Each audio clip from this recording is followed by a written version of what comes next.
Good morning, church, and Happy New Year. It is a real privilege for us to be able to offer you this study in God's Word this morning. As we begin a new year, we start a new series as a church together. We're really excited about our study over the next several weeks as we dig in to the Scriptures, looking at some really incredible stories of men and women who found themselves looking for new beginnings. You know, the beginning of a new year often gets us thinking about new beginnings, maybe a new diet or new habits of exercise and taking care of ourselves. Some people decide that they're going to go back to school or just engage in the discipline of reading more regularly, more often.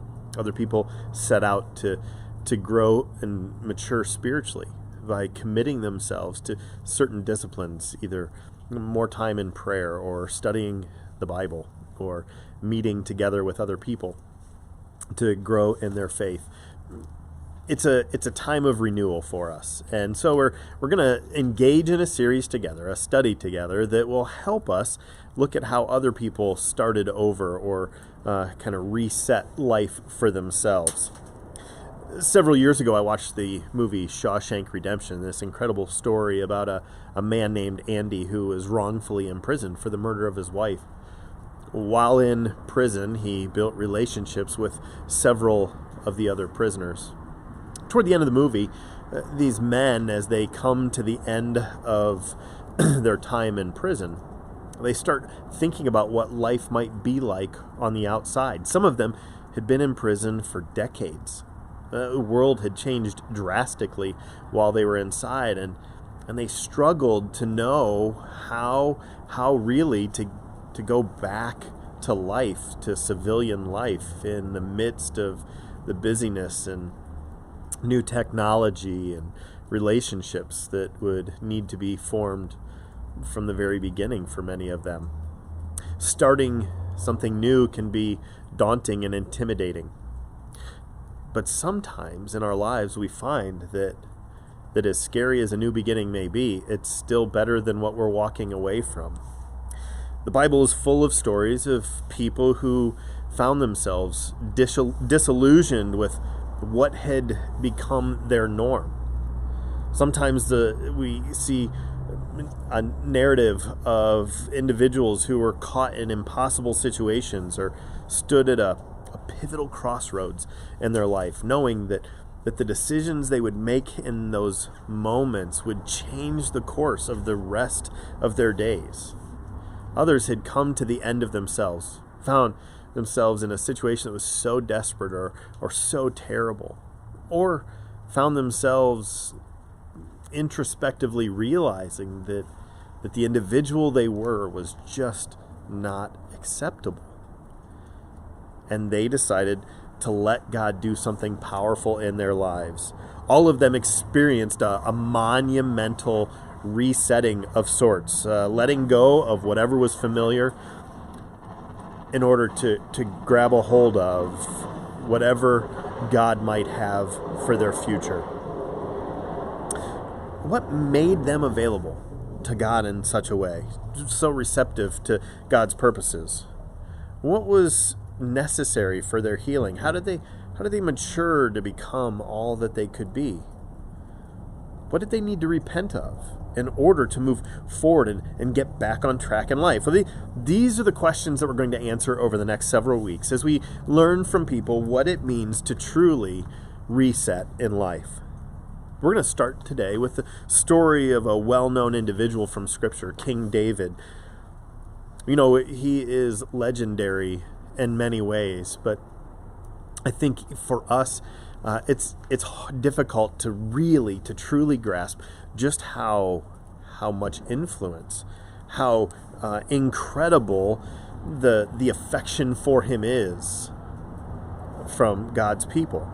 You know, for us, he's a legendary individual, as I said, but he's still distant, somewhat impersonal. He's not one of our kings. He's a person in the Bible that we read a lot about, and he seemed like a pretty incredible individual. But for the Jewish people, he's the perfect icon of what it means to to be a Jewish person, to be a faithful man of God, somebody who pursued God, desired God more than anything else, someone who, like all of us, was also flawed in many ways. What can we learn from King David? Well, let's recap his story. In 1 Samuel chapter 16, we see the prophet Samuel anoint David as king. Now, David is a young man, still a boy. He is not going to take the throne anytime soon. In fact, most scholars believe that it was almost 30 years from the time that he was anointed to the time that he actually became king and sat on the throne in authority in Israel. In the verse 7 of chapter 16, we're told that David was selected because of his heart. The Lord does not look at the things people look at.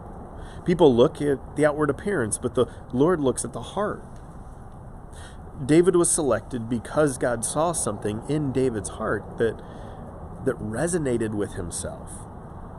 In chapters 17 to 30, we see incredible tales of David growing up, defeating the giant Goliath and the rest of the Philistines. David ministered to King Saul in his courts, playing music for him when Saul was struggling emotionally and mentally. David grew to become an incredible military genius. He secured the adoration of the entire nation, the allegiance and loyalty of the fighting men in King Saul's army. King David, or the soon-to-be King David, honored Saul with his life, even when Saul grew insanely jealous of David and tried to kill him numerous times. David still honored and protected Saul in spite of that jealousy. By the end of 1 Samuel, we see the death of King Saul.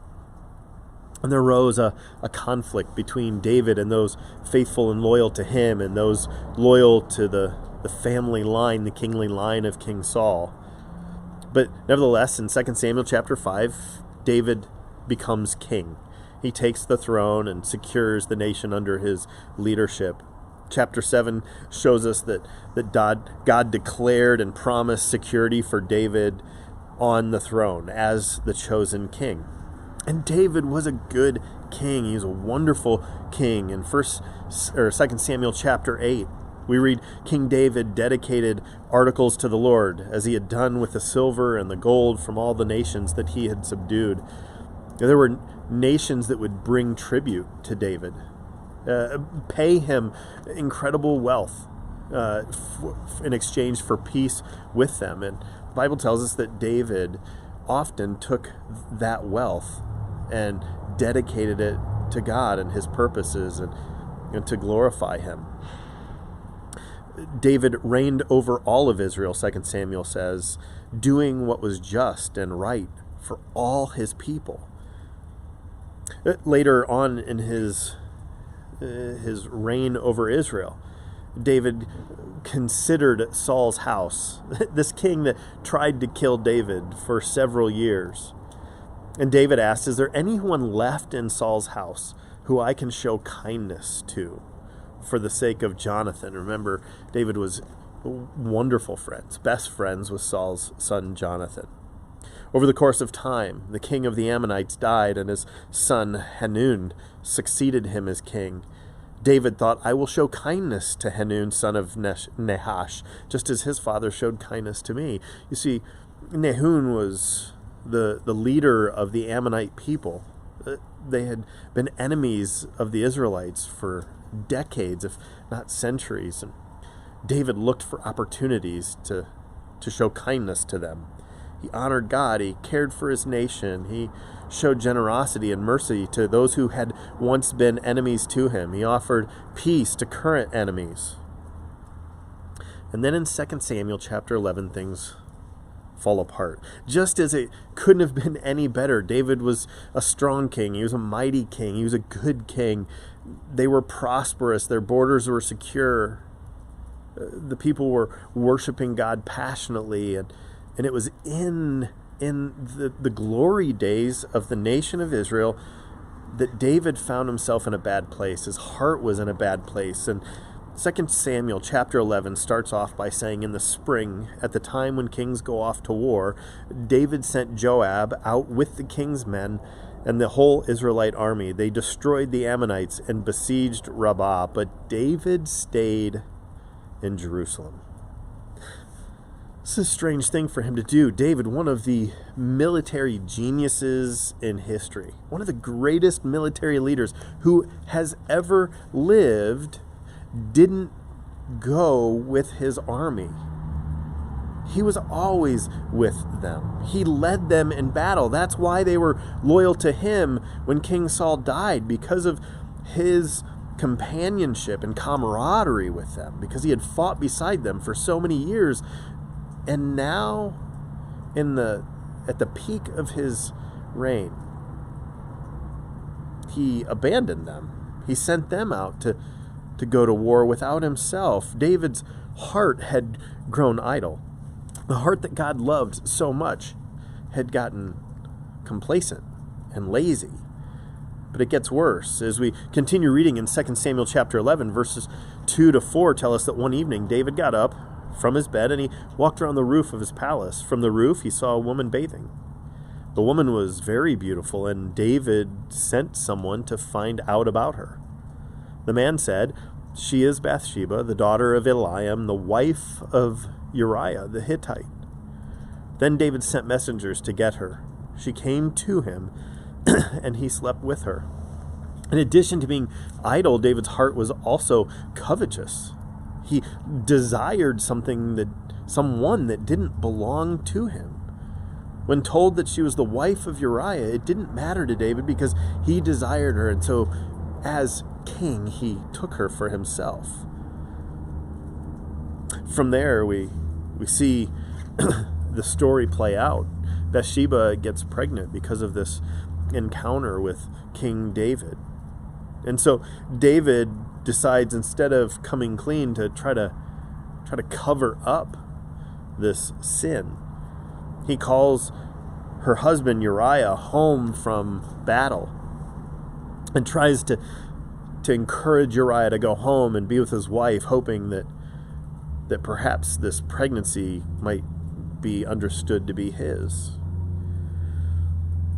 When David's cover-up didn't work out the way he wanted, he wrote a letter to Joab and sent it with Uriah. In it he wrote, "Put Uriah out in front where the fighting is fiercest. Then withdraw from him so he will be struck down and die."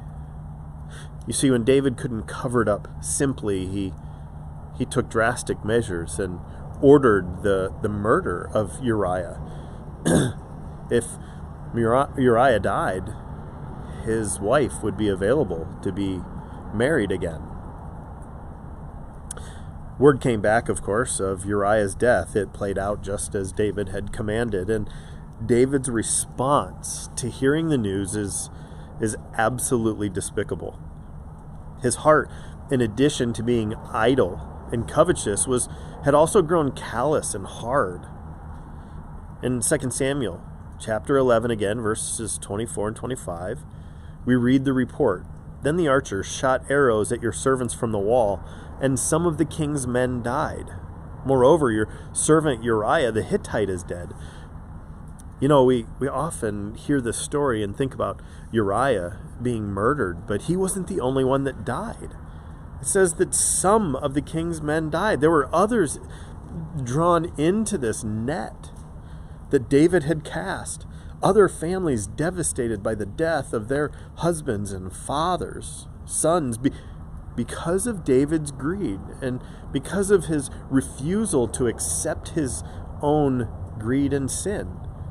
He ordered the murder of one individual and ended up killing many others as well. David's response to hearing that some of his men had died. David told the messengers, "Say this to Joab, don't let this upset you. The sword devours one as well as another. Press the attack against the city and destroy it." Say this to encourage Joab. Upon hearing word that several men died, along with Uriah, David just plays it off. Well, that's war. That's life. people die, it's no big deal. This man who was chosen specifically by God, according to God's standards, because his heart was so pure, had become a murdering adulterer who destroyed the lives of those he was chosen to protect. David was nothing like the man God had called him to be. Well, God confronts King David through the prophet Nathan. Nathan calls David out on his sin masterfully, and in the conversation ultimately says to David, by doing this, you have shown utter contempt for the Lord. Complete disregard for his selection of you as king, for your responsibilities as his servant, for his laws of morality and decency, for his calling over your life. You've shown complete contempt, utter contempt for it all. It's at this point that David comes to the place in his life where he has to decide if he will continue on this path or if he will change and return and come back to God and to experience a reset of heart. You see, David's heart had grown so cold and so callous and so distant from God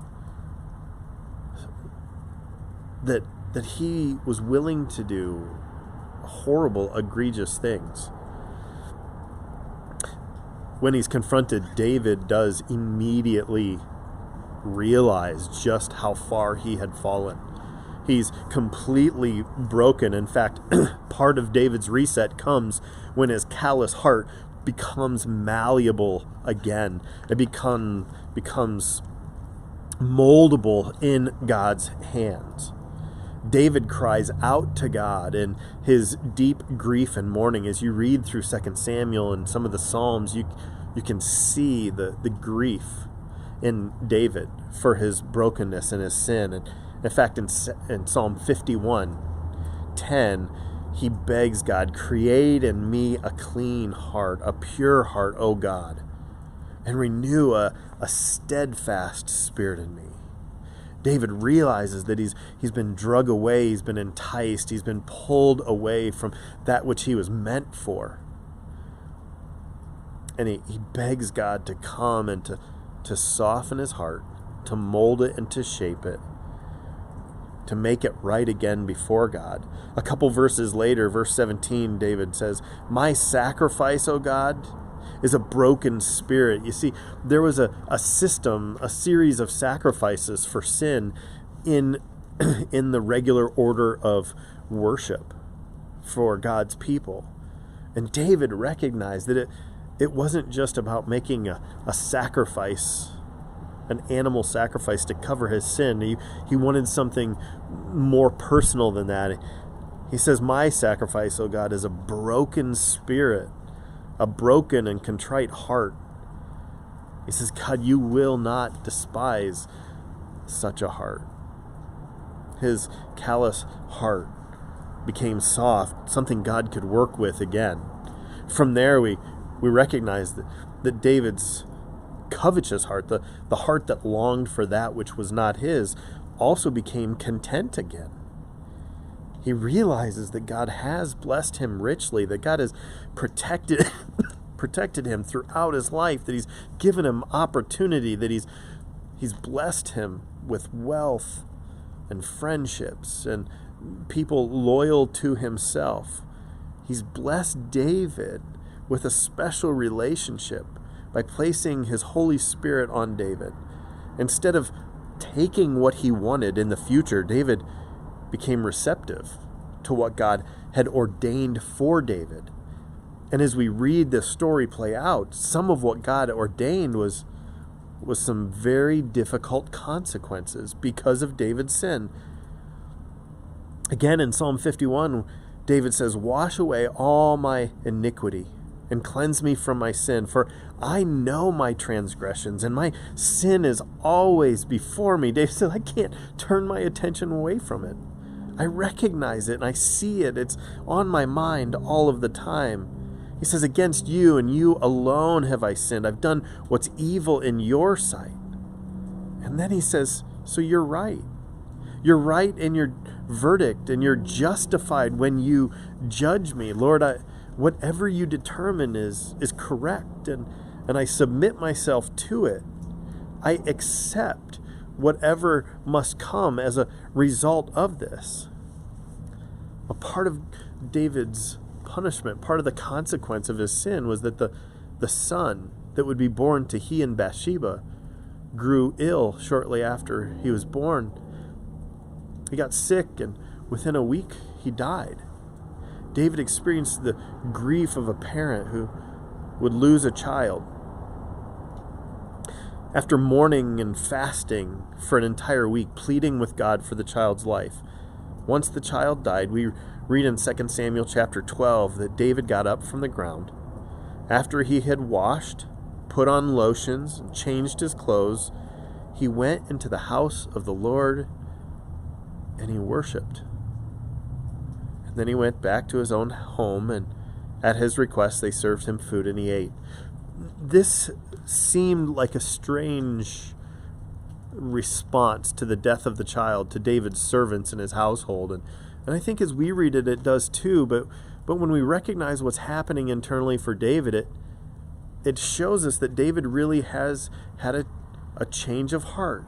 You see, before all of this, David just took whatever was his, whatever he wanted, whatever would bring him pleasure, whatever would protect his reputation. You see, he tried to control what he got from this life. But he learned that it's the Lord who determines our steps, who plans out our future, who sends both blessings and struggles for our benefit and our development. And David recognized that part of the consequence of his sin was the death of his son. And when it happened, even though David begged that it wouldn't, when it did happen, David prepared himself. He got up from the ground. He washed and put on lotions and prepared himself to appear before a holy God. And then he went to the house of the Lord and he worshiped. He recognized and he declared God's sovereignty and right to do with David's life anything that he chooses. You see, instead of desiring that which God had not granted him, he accepted and received that which God was putting in his path, even if it was painful. David's covetous heart became content in whatever God would bring his way. David accepted the consequences of his sin, and he worshiped God's sovereignty to both judge and punish him, to bring discipline. The last thing is, in response to where it all began, we started off by recognizing that this whole situation with Bathsheba started because David wasn't where he belonged. God had trained David and raised him up to be an incredible warrior. As a young boy, he defeated the giant Goliath with a stone and a sling. He had been with David in countless battles before. David was created. He was born to be a warrior on the behalf of God's people.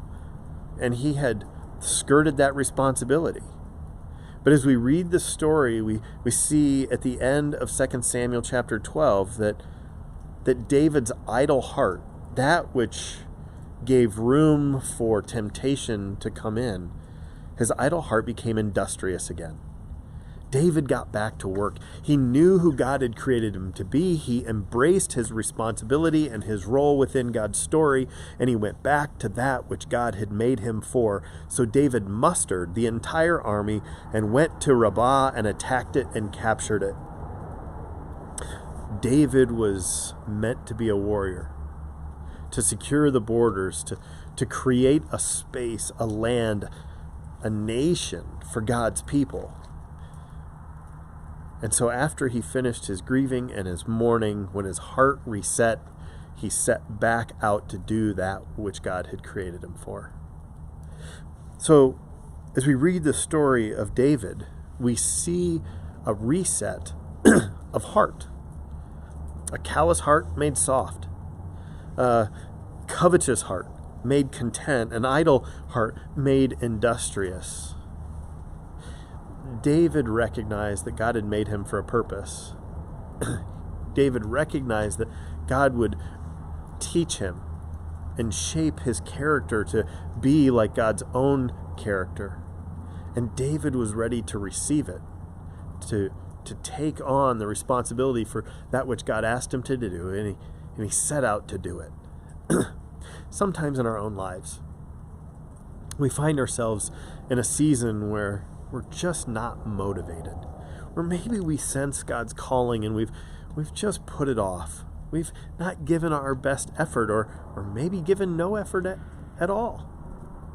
Sometimes we look and desire someone else's story. We see God give opportunity to those around us that we want for ourselves. We see things in this world, in this life, outside of God's design for us, and we seek it, we chase it, we go after it, instead of that which He has for us. God calls us to trust Him with the plans and the purposes He has for us, and to give ourselves fully to them. That's what being a disciple of Jesus is all about. To receive that which God has for us, to accept that which He places in front of us, and to go and do that which He calls us to.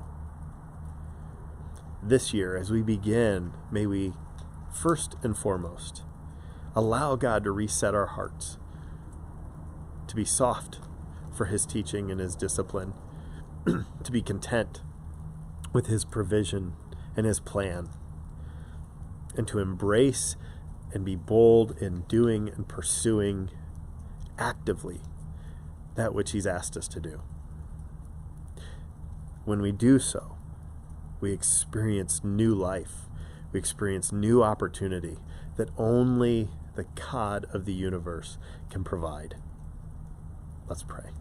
God, we thank You that You have invited us into Your purposes and plans, that You have given us opportunity to be shaped and molded to Your likeness, and that You give us assignment, that You set before us opportunities, responsibilities that only we can do. And so, Father, we pray that as we come into this new year, we would be open to what it is You have for us, that we would see beyond ourselves, that we wouldn't be greedy and callous toward others, but that we would be open to serving them on Your behalf, that they may benefit from our obedience to You. God, speak to us. Help us to recognize Your voice, and then give us the courage to step out and obey it. We pray this in Your Son's name. Amen. I hope you'll continue with this video and engage in worship of your God and King. He desires your attention. He longs for time with you. As you do so, as you worship Him and spend time in prayer, it really does cement your relationship with Him. It allows you to hear His voice better, that you also, like David, may be able to follow Him no matter what the past has looked like, or this last season has been for you. Maybe you've wandered from Him and been distant from Him. That can change even now in small steps by giving Him your attention and your time, that He might begin to lead you forward on new paths, that He may reset your heart to align more closely with His. I pray that it will happen for you today and in the coming days and weeks as you begin anew with Him. Have a wonderful week. We'll look forward to studying and worshiping with you again soon. Life is busy. Every day we ask questions like, what's happening today? What should I wear? How am I going to fit everything in? But then there are bigger questions like, why am I here? What's my purpose? Where am I heading? Is there more to life than this? These are some of life's big questions, but there's rarely enough time to think them through. That's why Alpha exists. Alpha is a place to explore life's big questions in a safe and open environment. It's a series of sessions where anyone can share their thoughts and opinions and ask questions without feeling judged. When you come to an Alpha, you'll notice that first, there's food. Whether it's a full meal or a light snack, this is the time to get to know each other in a casual setting. Next, you'll watch an Alpha talk. The talks are created to engage and spark conversation. They explore big issues around faith from a Christian perspective. After the talk is a time for discussion. This is the most essential part of any Alpha. It allows everyone to share their own opinions on the ideas presented in the talks. It's a time for people with different thoughts, beliefs, and experiences to ask honest questions and have open conversation. Every week, there are guests coming for the first time to an Alpha in their community. Alpha is for everyone, regardless of background or beliefs. There's no pressure, no follow-up, and it's completely free to attend. Come and explore life's big questions. Find an Alpha near you today.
was impossible ever stopped you.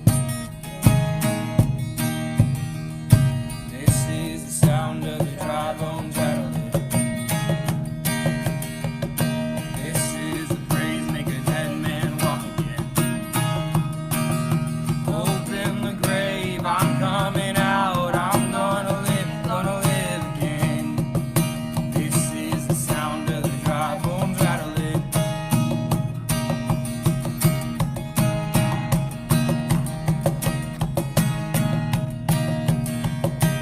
Pentecostal fire, stirring something new.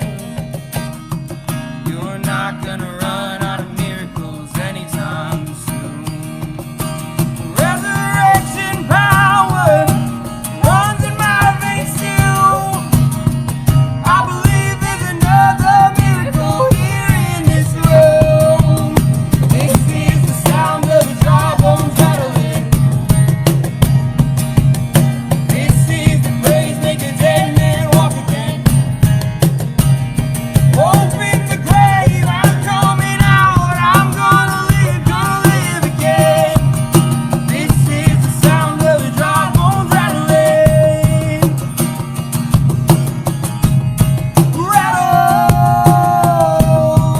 Rattle.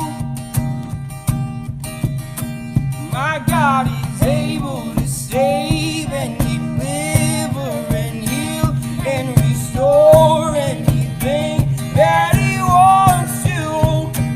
Just ask the man who was thrown on the bones of Elisha if there's anything that he can do.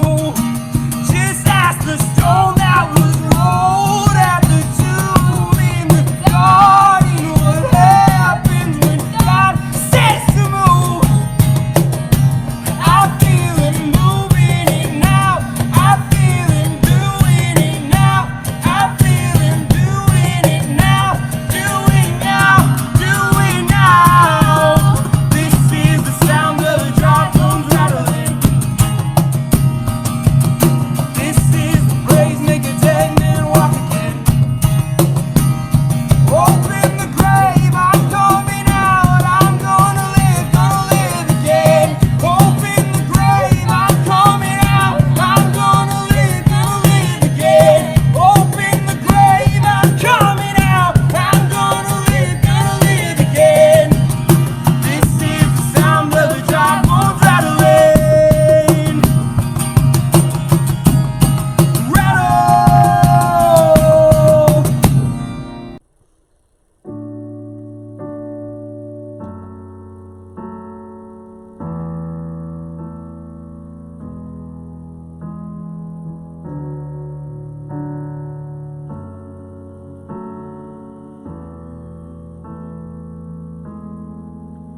You give life, you are love, you bring light to the darkness, you give hope, you restore every heart that is broken.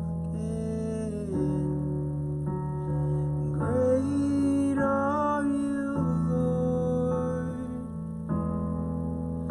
It's your breath in our lungs, so we pour out our praise, pour out our praise. It's your breath in our lungs, so we pour out our praise to you only.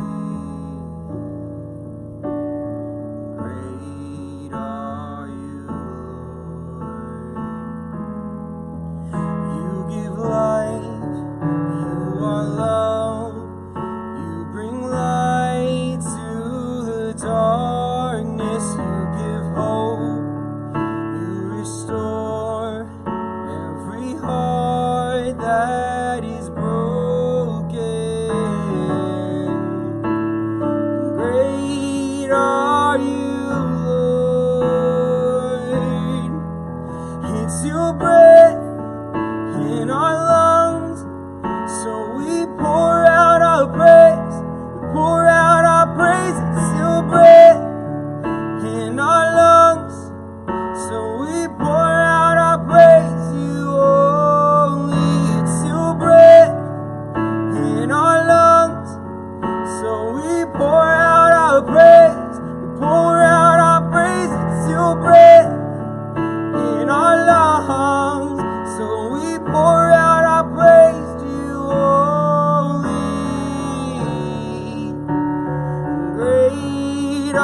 are you, Lord.